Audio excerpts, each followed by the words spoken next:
Hello everyone, I'm Pastor Tamaka, Apostolic Believers of Christ International, YouTube channel. The program like is share, subscribe, and post notification bell for update every day the new videos.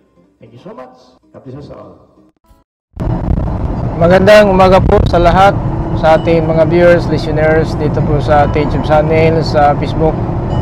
Maraming kapayapaan at habag biyaya ng Diyos ay sumasa atin sa magitan ng ating Panginoon Jesucristo. Ito po yung lingkod kay Kristo Jesus, Pastor Tumaka, Apostolic Believers for Christ International.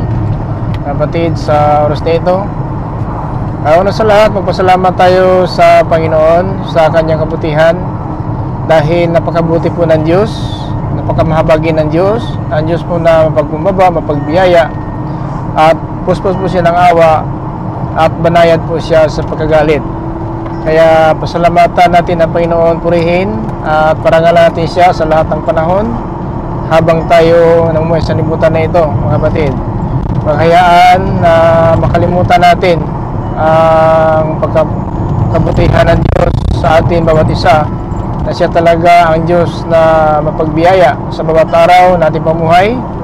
Ang Panginoon po ay nagtuturo sa atin kung ano ang narapat po. Natanda po natin, mga kapatid, lahat tayo ay haharap sa hukuman ng ating Panginoon Jesucristo. At tatanggapin natin, mga kapatid, ayon sa ating gawa, mabuti kung masama, habang namumuhay pa tayo sa sanlibutan na ito. Kaya mga kapatid, paghagaan po natin ang mga panahon sa ating buhay, dahil sa harapan ng Diyos ay walang nakakubli, walang nakatago, lahat po ay hayag sa paningin ng Diyos. Now, ito mga kapatid, ang ating pag-aralan dito po sa 2 Corinthians in chapter 5 verse 10. Ito po ating pag-aralan, mga kapatid, ay po sa ating key verse. Pakinggan natin. Sapagkat haharap tayong lahat kay Kristo para hatulan, tatanggapin ng bawat isa ang nararapat na kabayaran sa kanyang mga ginawa, mabuti man o masama, nang nabubuhay pa siya sa mundong ito. Ganyan po mga kapatid, no, ang ating kalagayan. Ano man ang ating ginagawa ngayon sa sanlibutan na ito, ay talagang ito po ang hatol sa atin. Kahit anong relihiyon natin, mga kapatid, ano man ang ating dominasyon, tanda po natin, haharap tayo sa hukuman lahat. Ang sabi si Pablo, harap tayong lahat. So mga kapatid, sila ngayon nasa harap na po ng Panginoon, tayo naman ay harap, pero sa hatol, mga kapatid, napakatindi po sa araw ng hatol.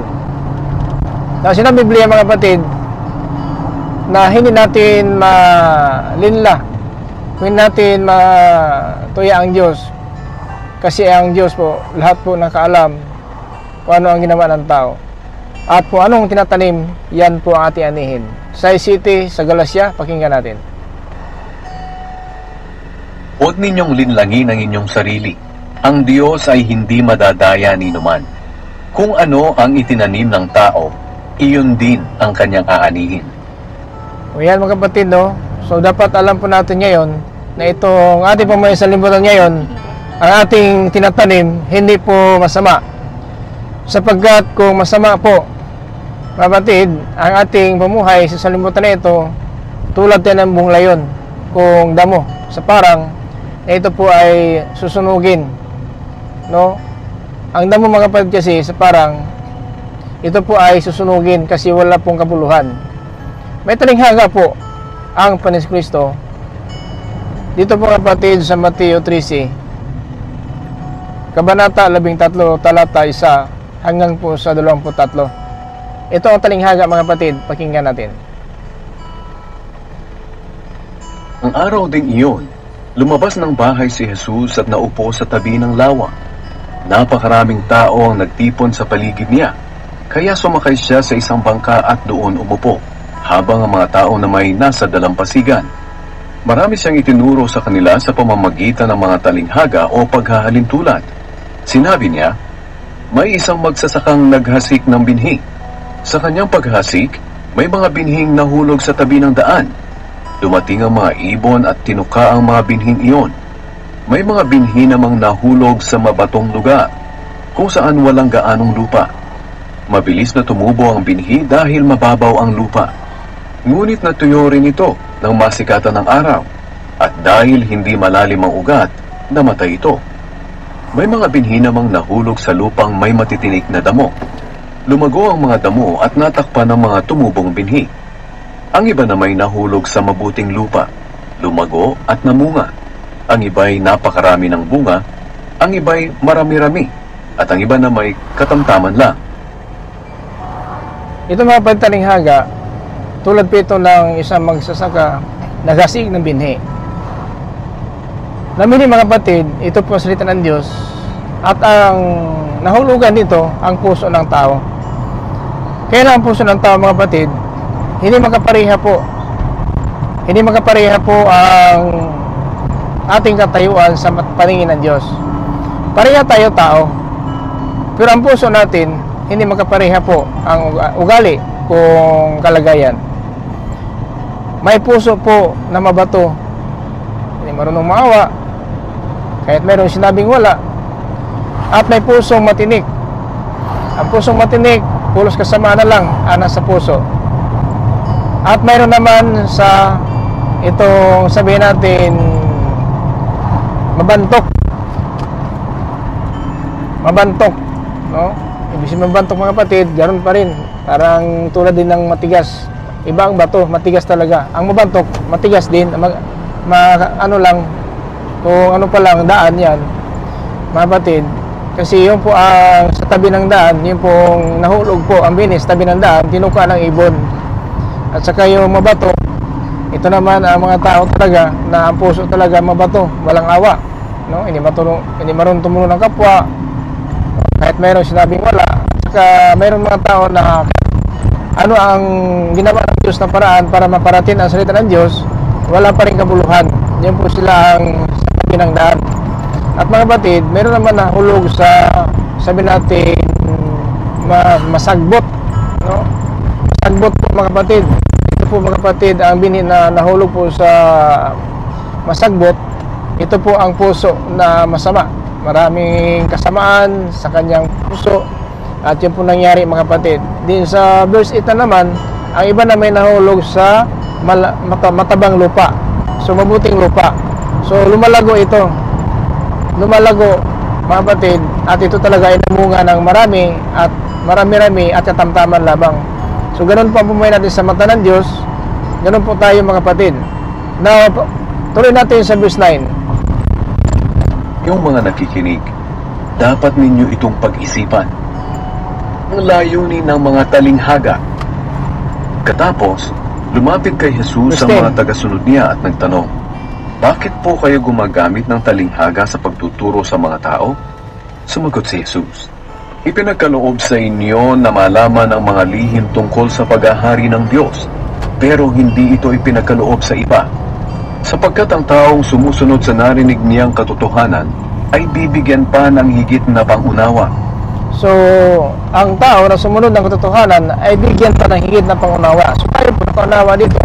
Sapagkat sinunod po natin kung ano ang mga utos ng Diyos, tayo po talaga ay natakot sa Panginoon sapagkat siya ang Diyos na makapangyarihan. Pero tayo na sumusunod ay maintindihan natin ito.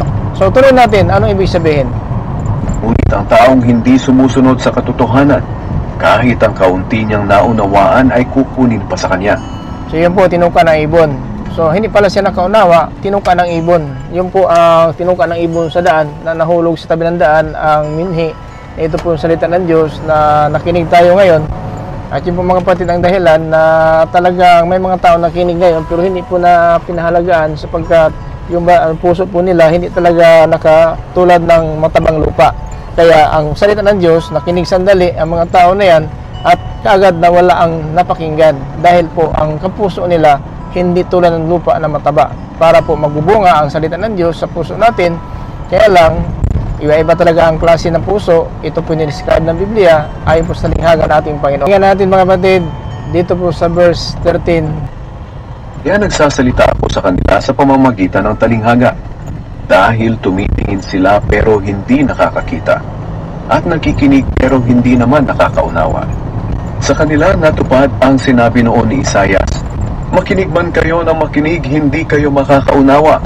Tumingin man kayo ng tumingin, hindi kayo makakakita. Dahil matigas ang puso ng mga taong ito. Tinakpan nila ang kanilang mga tainga at ipinikit ang kanilang mga mata. Dahil baka makakita sila at makarinig at maunawahan nila kung ano ang tama at magbalik loob sila sa akin.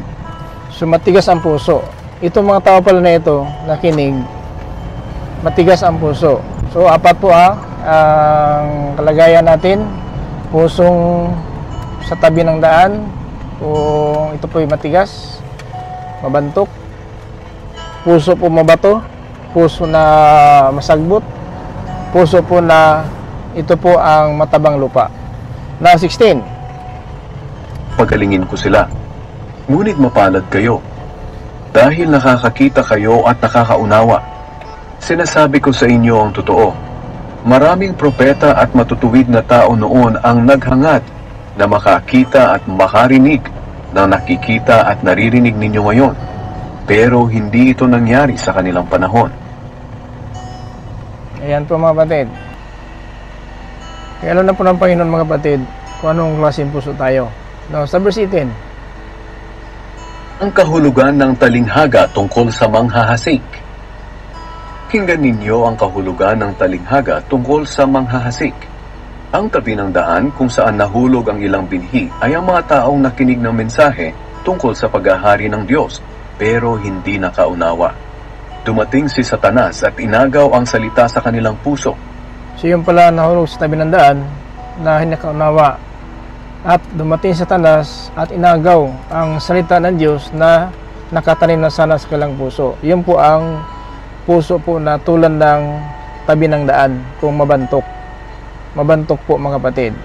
Yun po pala mga tao na kinig ni nakaunawa, yung nahulog po sa tabi ng daan at tinuka ng ibon, yun pala si Satanas po ang umagaw sa puso nila. Verse 20. Ang mabatong lugar kung saan nahulog ang ibang binhi ay ang mga taong nakinig ng salita ng Diyos at masaya itong tinanggap agad. Ngunit hindi taimtim sa puso ang kanilang pagtanggap, kaya hindi tumagal ang kanilang pananampalataya. Pagdating ng kahirapan o pag-uusig dahil sa salita ng Diyos na kanilang tinanggap, agad silang tumatalikod sa kanilang pananampalataya.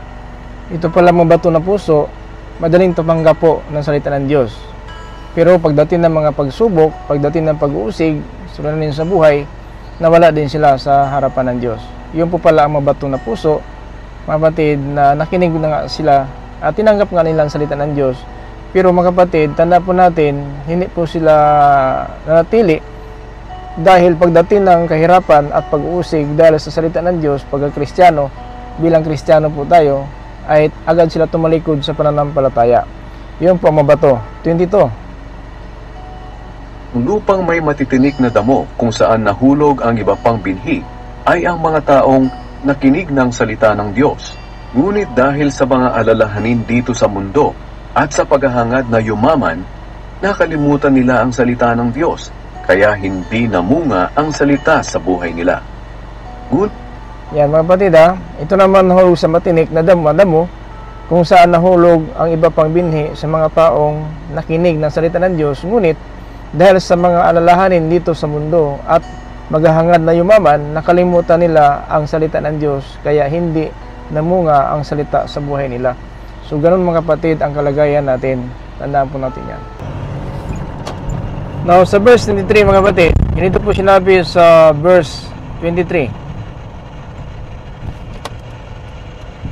Ngunit ang mabuting lupang hinasikan ng binhi ay ang mga taong nakikinig sa salita ng Diyos at nakakaunawa nito.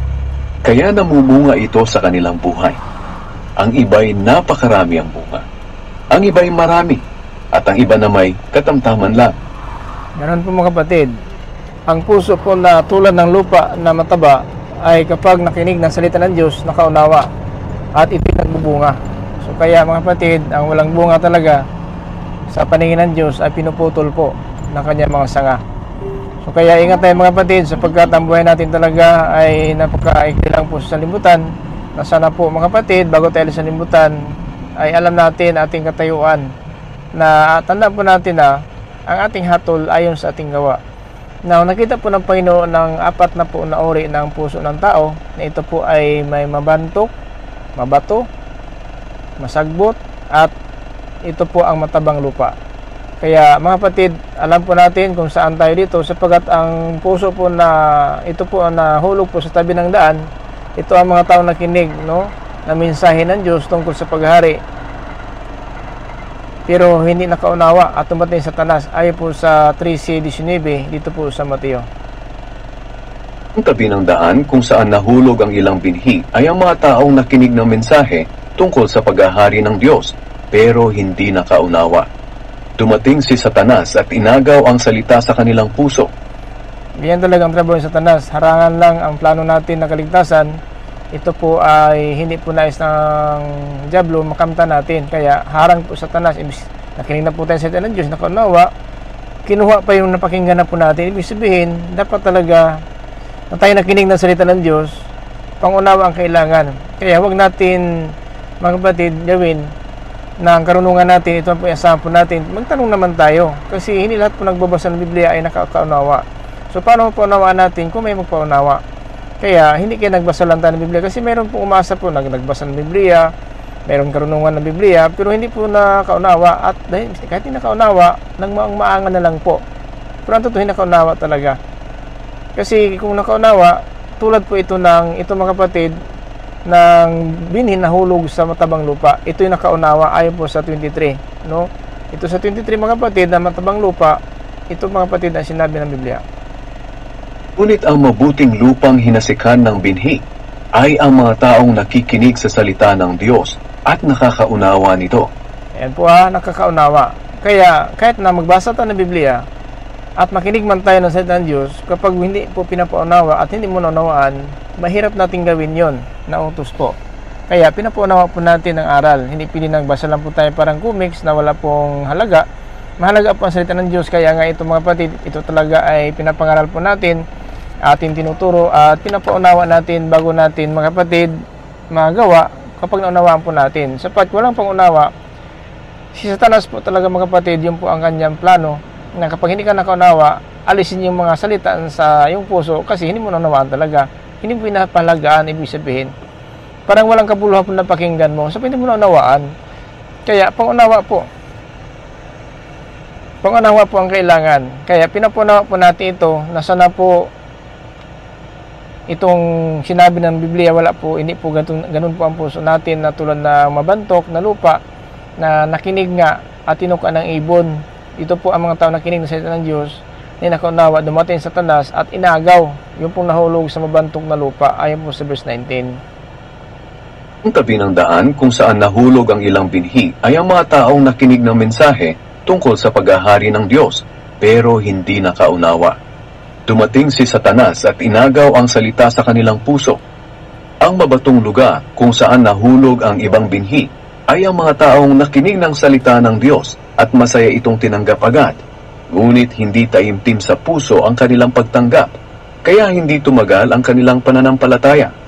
Pagdating ng kahirapan o pag-uusig dahil sa salita ng Diyos na kanilang tinanggap, agad silang tumatalikod sa kanilang pananampalataya. Yung pumabato na puso. Sana mga kapatid, hindi po ganito ang puso natin, hindi mabato. Kasi kapag mabato, alam mo na ito ngayon, hindi pa mga kapatid na parang bato ang puso natin.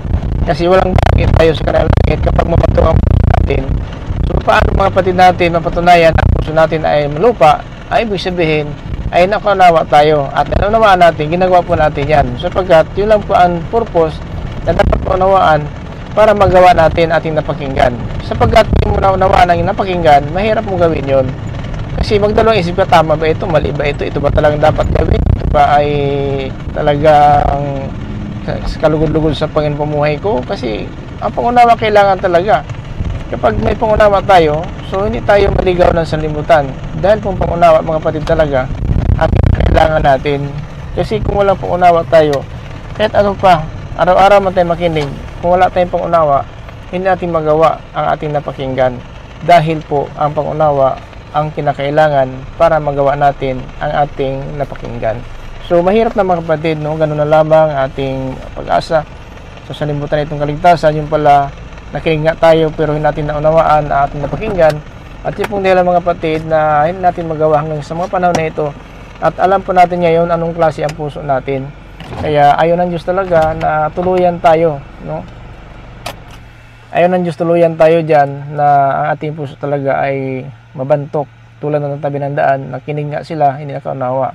At saka yung bato, nakinig nga sila at kaagad tinanggap at masaya pagdating ng mga pagsubok, pag uusig tungkol sa ating paglilingkod bilang Kristiyano, ay agad tumalikod at nawala sa pananampalataya.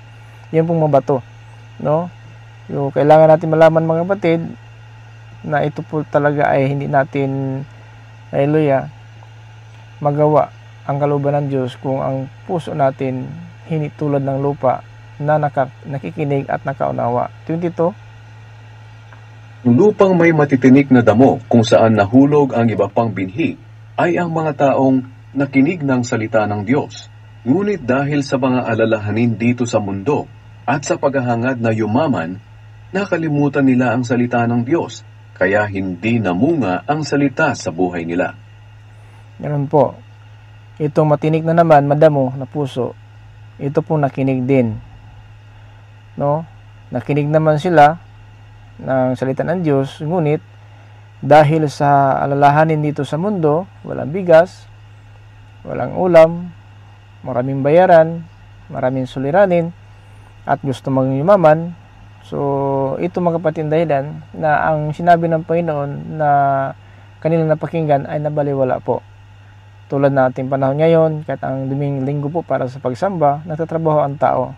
Naghangad silang yumaman at sabihin natin, marami po silang lahanin sa buhay sa mundo na ito.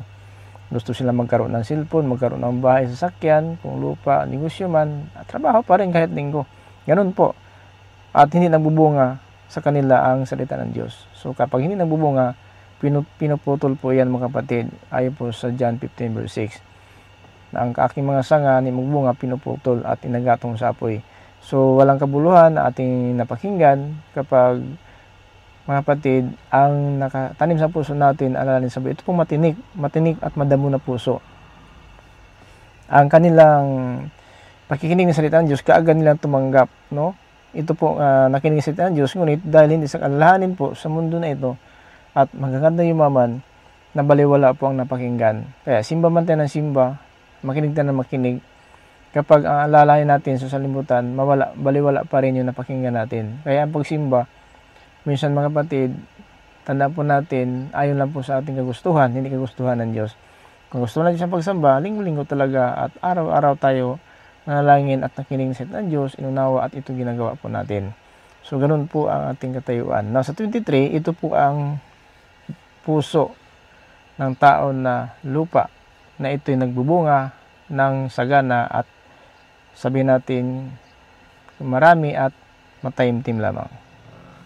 Ngunit ang mabuting lupang hinasikan ng binhi ay ang mga taong nakikinig sa salita ng Diyos at nakakaunawa nito.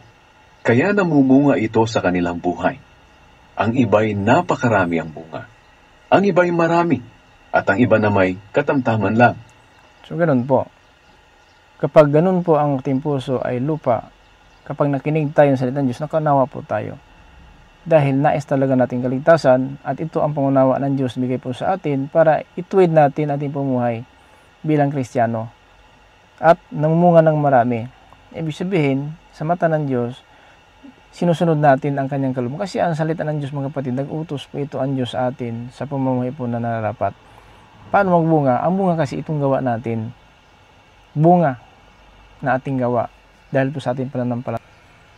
Kaya mga kapatid, dapat natin malaman talaga habang tayo namumuhay sa libutan na ito kung talaga nagbubunga ba talaga tayo sa paningin ng Diyos. Kasi ito po ang matabang lupa, magbubunga talaga ng marami at ito po ay sagana at ito'y kataimtiman. Ito po mga kapatid ang nakikita ng Diyos na ito po ang mga puso po na tulad po ng matabang lupa. Kaya sana po ang puso natin tulad ng matabang lupa para magbunga po tayo sa paningin ng Diyos. Ibig sabihin nakaunawa po tayo sa ating napakinggan at dahil diyan ginagawa po natin ayon sa ating pangunawa.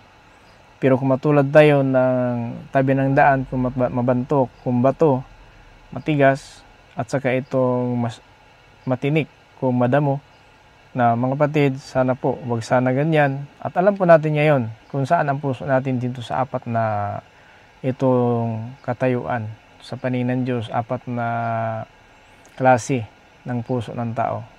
Itong tulad ng tabi ng daan, itong nakinig at nakaunawa, dumating po ang dyablo. Ito naman mga bato, ito mga kapatid na nakinig naman sila, at dahil po sa mga pagsubok, kapighatian, pag-uusig bilang Kristiyano, ay tumalikod kaagad sa panampalataya.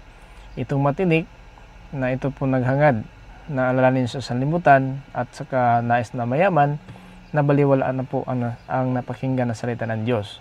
At itong lupa, nagbubunga ng marami, kataimtiman, at ito po marami-rami.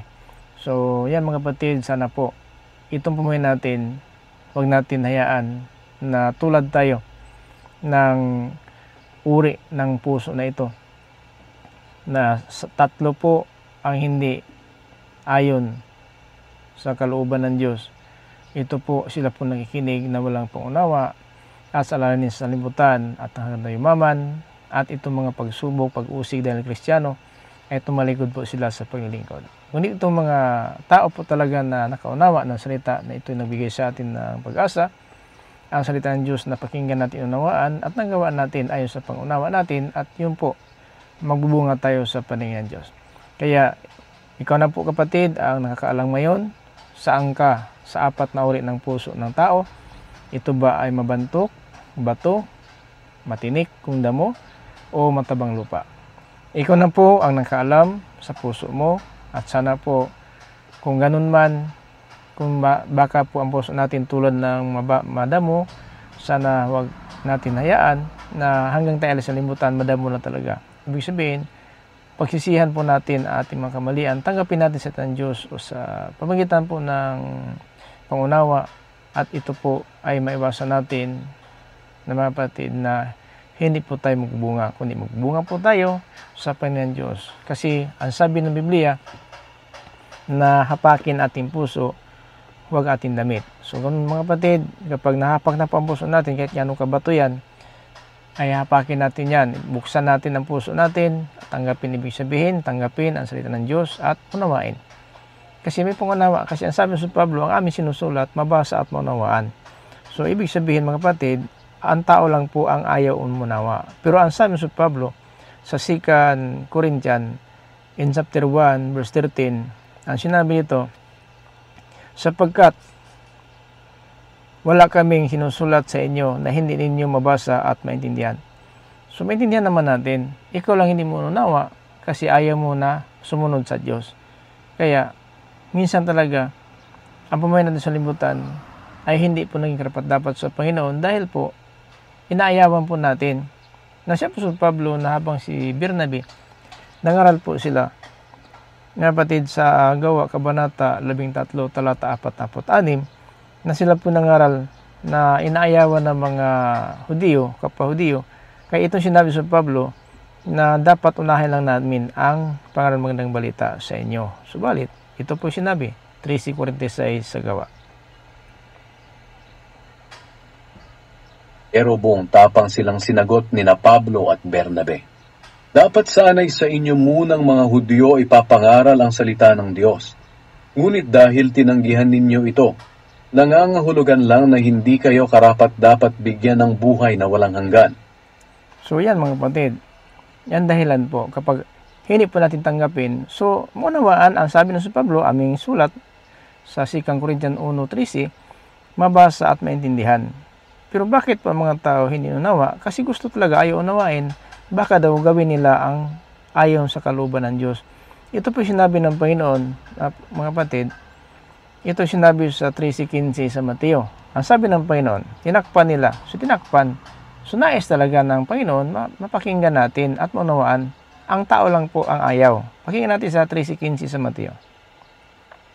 Dahil matigas ang puso ng mga taong ito, tinakpan nila ang kanilang mga tainga. Tinakpan nila.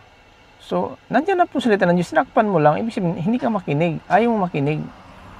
Kaya nga, ang mga video na nakapost po sa YouTube, sa Facebook, ito mga kapatid, minsan po inaayawan ng sanlibutan. Ayaw nila makinig. Bakit? At ipinikit ang kanilang mga mata. Ipinigit ang mga mata. Nakaraan na po sa Facebook, sa YouTube, ito po iniskradaw kaagad. Parang ipinigit ang mata. Ayaw nila makita ang salita ng Diyos. Ayaw nila mapakinggan ang salita ng Diyos. Bakit? Anong nangyari? Bakit anong dahilan na ipinigit ang mata? Dahil baka makakita sila at makarinig. Dahil baka makakita sila at makarinig. Tinakpan ang tenga, pinigit ang mata, dahil baka makakita at makarinig. Dahil Maunawaan nila kung ano ang tama. upang maunawaan nila ano ang tama. So ang tao lang umaayaw. Pero nais ng Panginoon talaga. Kasi ang San Pablo sa 2 Korinto, Kabanata 1 talata 13, na aming sulat mabasa maintindihan. So ang tao lang nagtakip.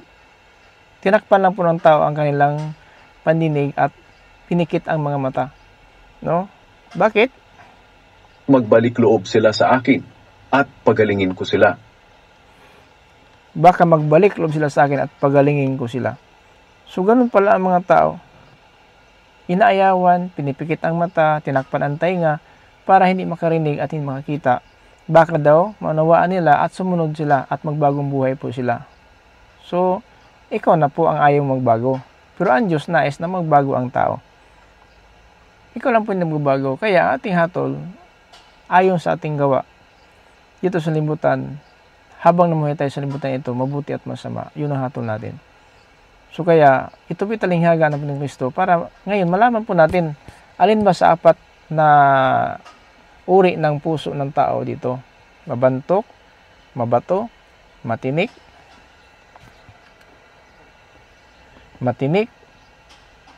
or pure na lupa. So maraming salamat po mga kapatid. Hanggang dito lang po ako.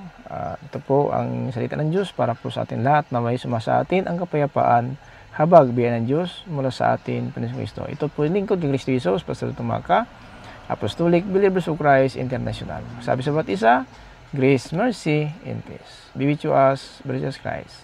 Amen.